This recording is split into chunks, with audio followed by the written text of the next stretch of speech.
Hello, happy Friday, everyone. I am Meredith, and I am here with our message for the 3rd of February, 2023.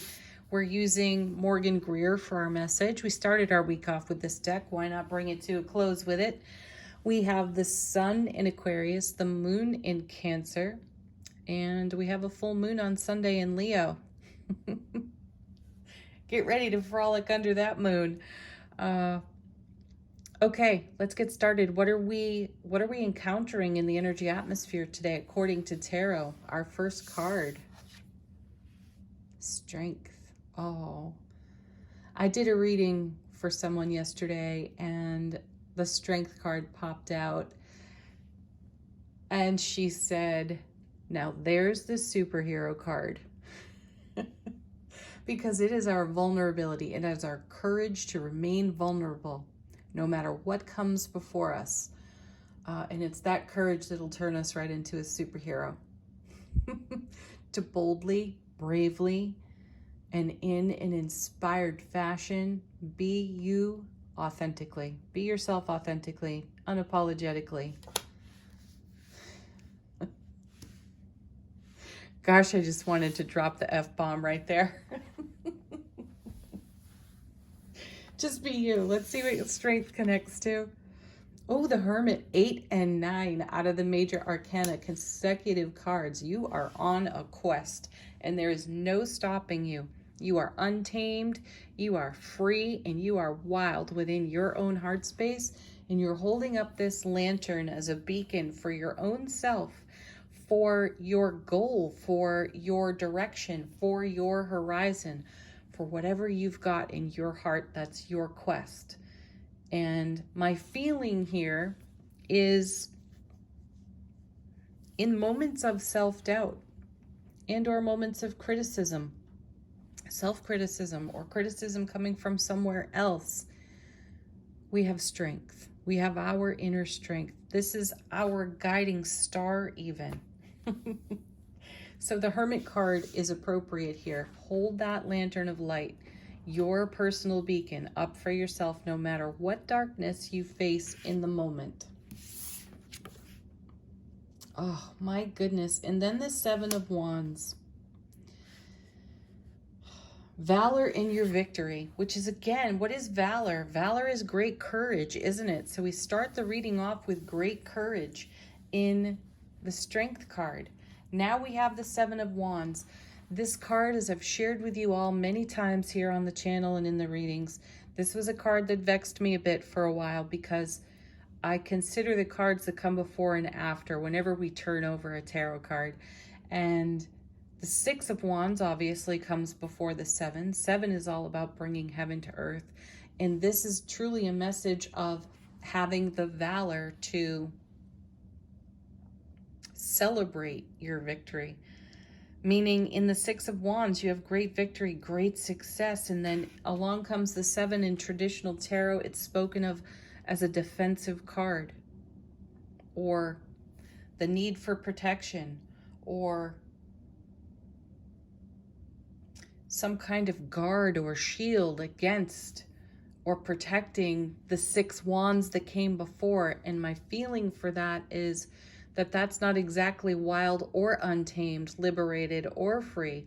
If we feel we have to be defensive over our victories and successes, that doesn't feel profoundly powerful. What feels profoundly powerful is maintaining the courage to show up vulnerable no matter what we face. So this is a strong message today of staying in your valor.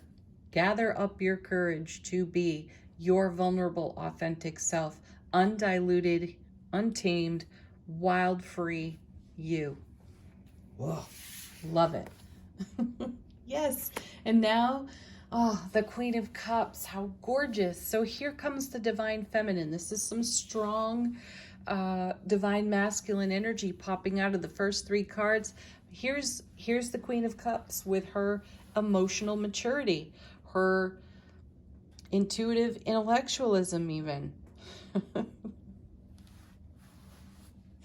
Oh, goodness. All right. I have other thoughts invading and lots of things I want to say that are not really appropriate for YouTube. It'll get my video pulled right off the channel. That's happened before. I've been censored.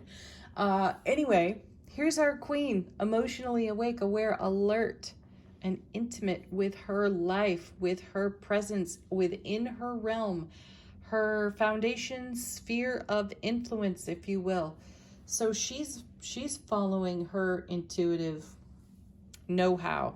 She's listening to the inner voice. She's scrying within the Ace of Cups. What is the Ace of Cups but the divine and cosmic gift of great love, bliss, happiness, and it is a card of abundant overflow.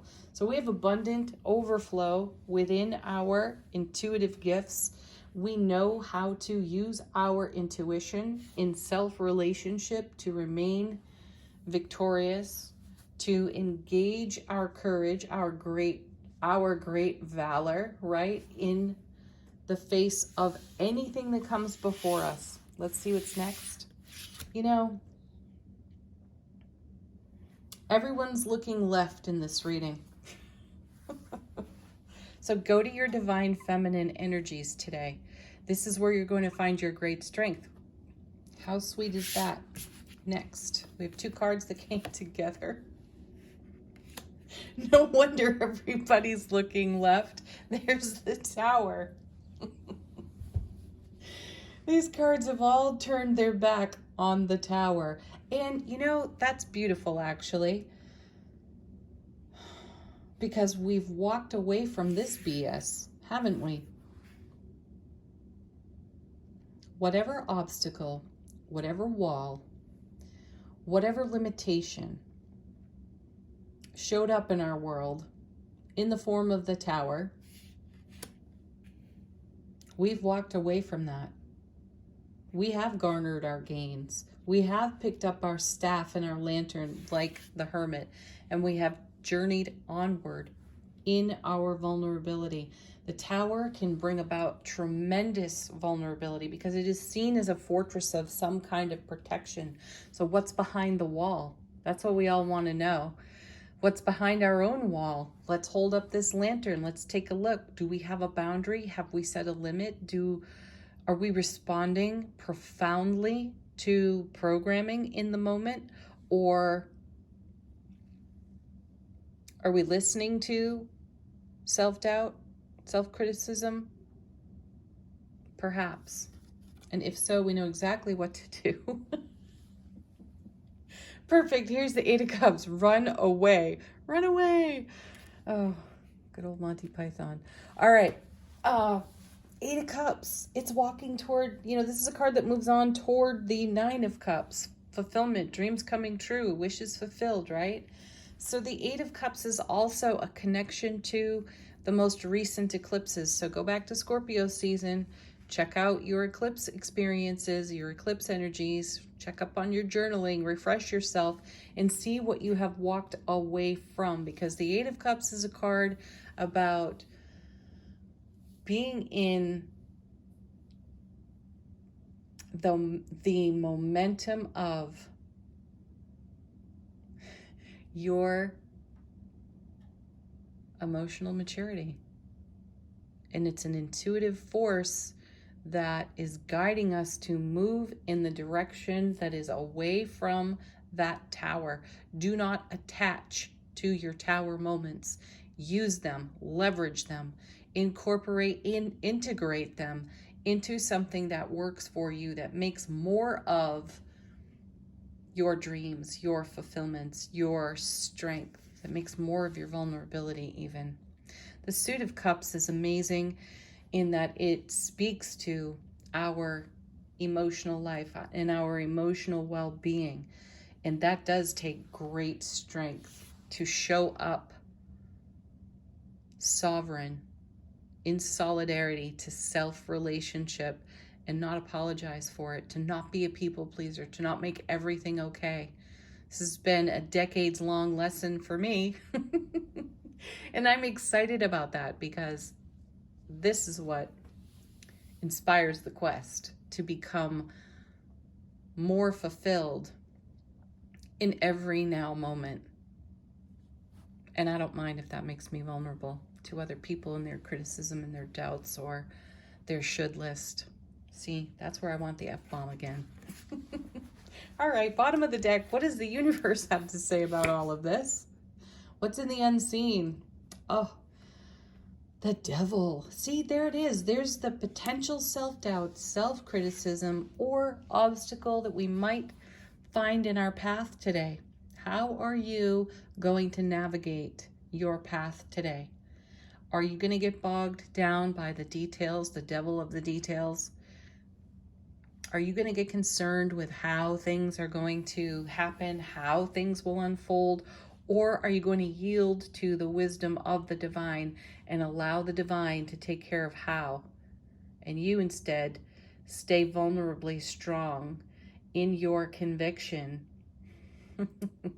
to allow the divine to bless you. It's an easy answer. A complex navigation. And there's the Hanged Man. Pause for enlightenment. If you get tangled up in any kind of negative self-talk, pause for enlightenment. Slow your roll right there and ask yourself, what else can I consider? What have I not considered? Show me, universe, where I can put my focus. And step number 1, put your hands over your heart. Get back in your heart space. There's the Queen of Pentacles, mother of the material, because every thought and every feeling coming together create the momentum for the direction, 8 of Cups, that you will be heading in.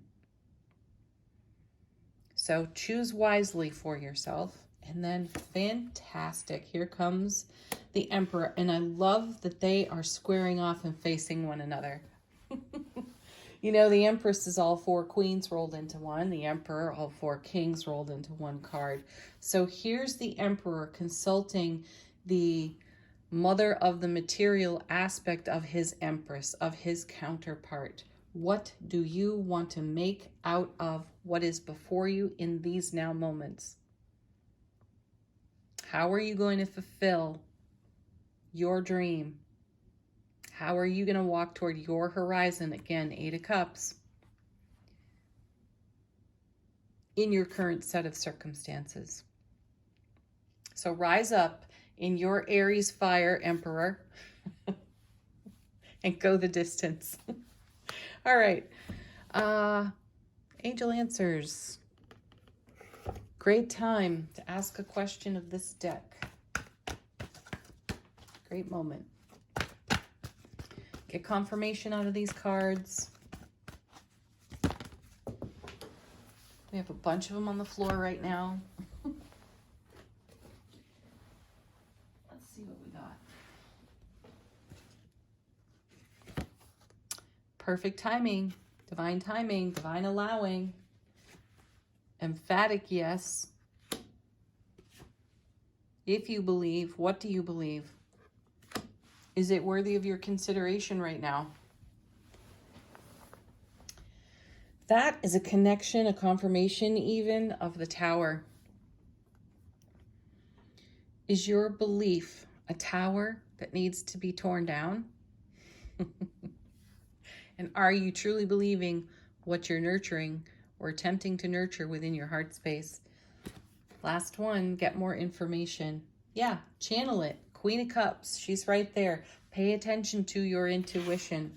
Let's see what else we have. Final word on the reading from Angels and Ancestors. This is such a gorgeous deck of cards. If you like to collect cards, this is one deck to put on your bookshelf. How is our soulful presence whispering to our waking consciousness? We have Traveler. Move in a new direction. And that's what's happened over here on the 8 of Cups because of the Tower. That's why all the energy is facing left, away from the Tower to the first part of the reading, because we're moving away from some old belief. Back to the believing card. Some old belief, or we're yielding to a set of circumstances that we have outgrown, and we recognize it. We may feel vulnerable within those moments of recognizing it, and we're going to garner our gains We are going to rise up in our valor, and we are going to walk on strong. Wild, free, and untamed. Love it. Have a beautiful Friday, everyone. Peace, love, happiness, playfulness, lots of laughter. Namaste.